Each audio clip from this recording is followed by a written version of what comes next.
Hello everyone, welcome to DS आज की class. मैं हूं दीप्ति शर्मा।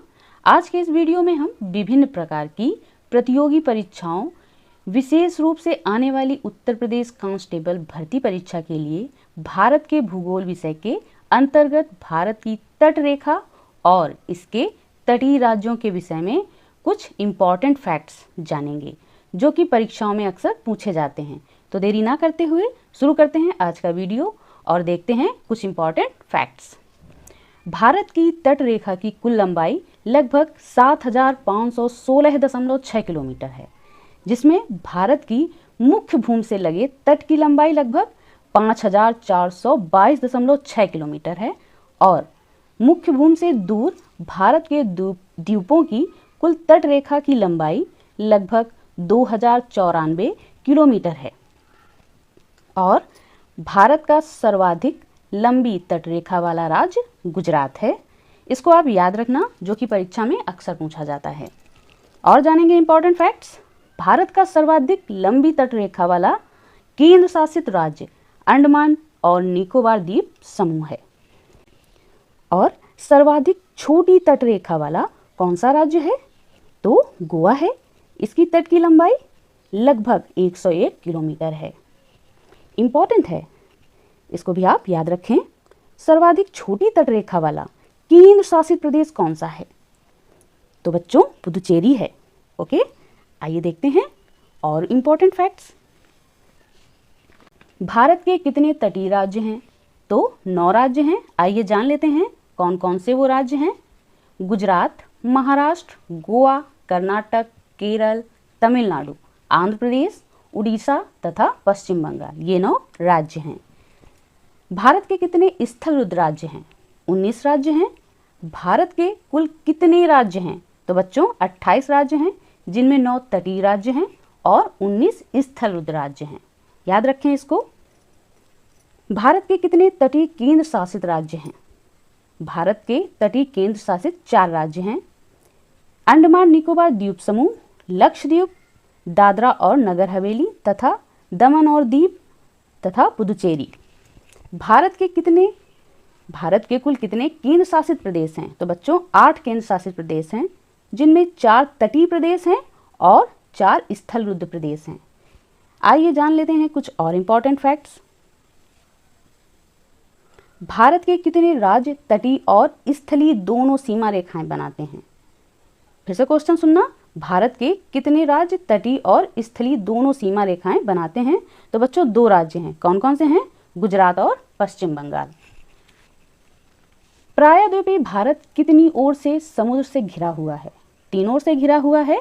प्रायद्वीपीय भारत की पश्चिम में कौन सा जल निकाय स्थित है? तो बच्चों अरब सागर।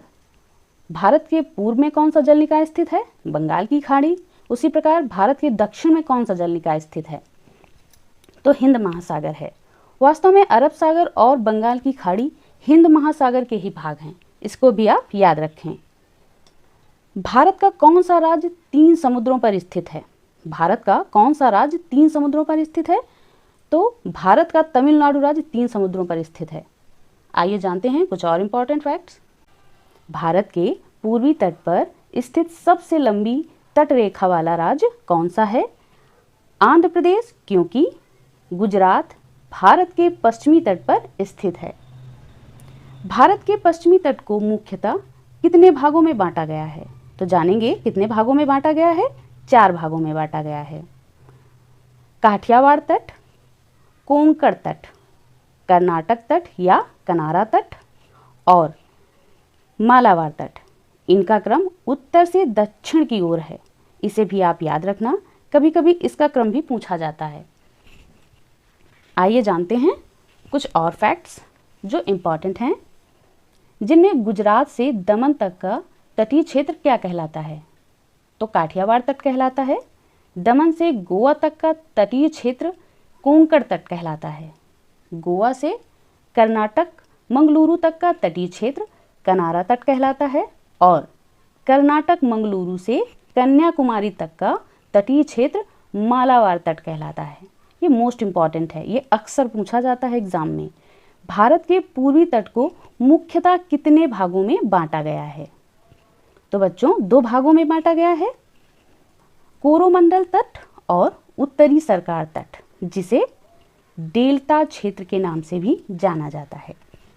इनमें कन्याकुमारी से आंध्र प्रदेश तक तटीय क्षेत्र कोरोमंडल तट कहलाता है और आंध्र प्रदेश से पश्चिम बंगाल तक का तटीय क्षेत्र उत्तरी सरकार तट या डेल्टा क्षेत्र कहलाता है। मालाबार तट और कोरोमंडल तट किस स्थान पर मिलते हैं? कन्याकुमारी पर, जिसका अन्य नाम केप कामोरिन भी है। आइए जान लेते हैं मोस्ट इंपॉर्टेंट फैक्ट्स जो परीक्षाओं में बहुत पूछे जाते हैं। गुजरात का तट क्या कहलाता है? काठियावाड़ तट कहलाता है। महाराष्ट्र का तट क्या कहलाता है? कोंकण तट कहलाता है। कर्नाटक का तट क्या कहलाता है? कनारा तट कहलाता है। केरल का तट क्या कहलाता है? मालाबार तट कहलाता है। इंपॉर्टेंट है, इसे आप याद रखें। तमिलनाडु का तट क्या कहलाता है? कोरोमंडल तट कहलाता है। उड़ीसा का तट क्या कहलाता है? उत्तरी सरकार तट कहलाता है। मोस्ट इंपॉर्टेंट है, इसको भी आप याद रखें। आज के वीडियो में बस इतना ही। यदि आज का ये मेरा वीडियो आपको पसंद आया हो तो मेरे चैनल को अभी सब्सक्राइब कर लें, मेरे वीडियो को लाइक करें, शेयर करें। यदि कोई सुझाव हो तो मुझे कमेंट अवश्य करें। मिलते हैं एक नए वीडियो के साथ, तब तक के लिए धन्यवाद।